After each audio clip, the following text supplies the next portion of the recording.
What's up, Instagram?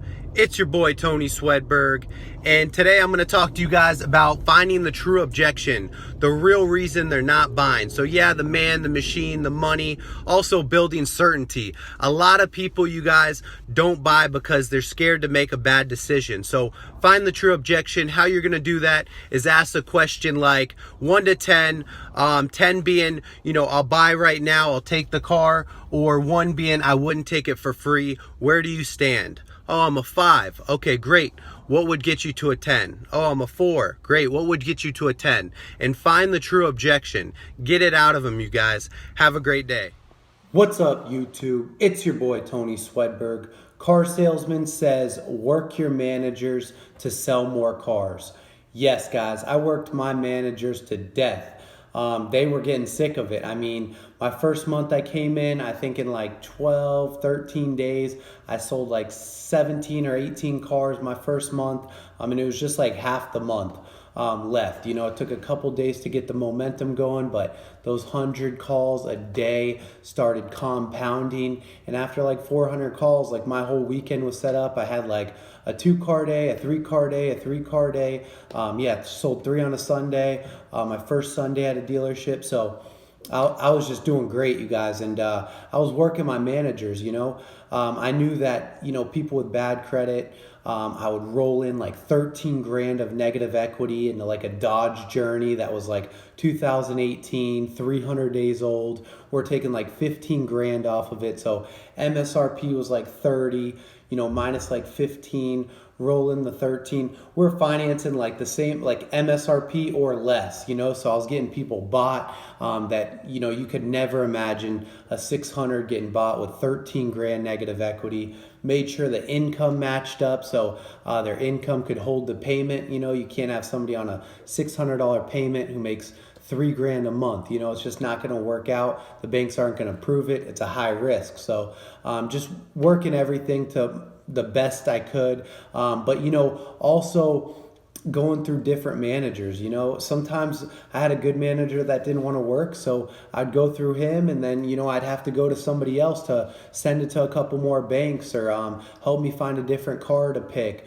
Maybe I'd go to this manager and then he wouldn't give me enough for the trade, so I'd go to the other manager and I'd say, hey man, is a good friend of mine. Can you throw an extra $500,000 on the car?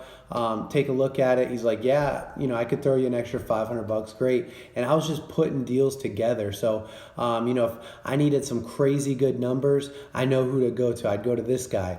If I need a really good quote, he'd also print me out like all the rebates, and he'd show the rebates that they didn't qualify for. I could add them back in and they'd be at the exact online price. So if they didn't qualify for $12.50, the price I'm showing them was $12.50 higher for, everybody who's using logic and those people who really focus on, getting a good deal. Like they know they want the car, but they're ready to just beat you up. So I knew what managers to go to. And I also did this for myself, you guys.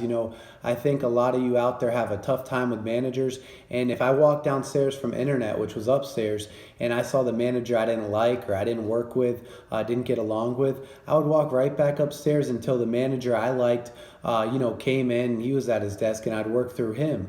Save yourself the headache, guys. It's really going to help you in the long run. You're going to sell more cars when you're happy. Just tell your customers to wait a little bit longer and wait for that manager that you like. So now when you're sending out quotes online, don't go to the same manager every time. Go to different managers and take care of that manager that you like. Really, like go get him lunch.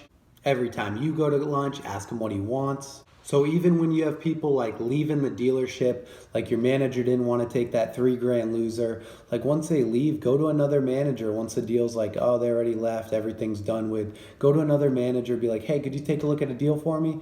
Tell him the name. Listen, he'll come in right now if you can do this number.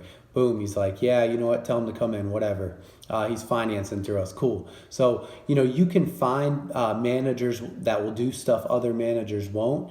Also, you can get people's trades bumped, like I told you. I would go to a certain person that if I needed a trade looked at, maybe it was a souped up trade. I know that guy who's going to give all the money for the stuff the guy did to it. I know the other manager doesn't care. So you really got to work the system, guys. I was even tipping the receptionist, giving her $100, and she would give me all the phone ups. So phone ups go to the receptionist, anybody calling in, and she just sends it to some random sales guy who doesn't want it or says stop sending them to me.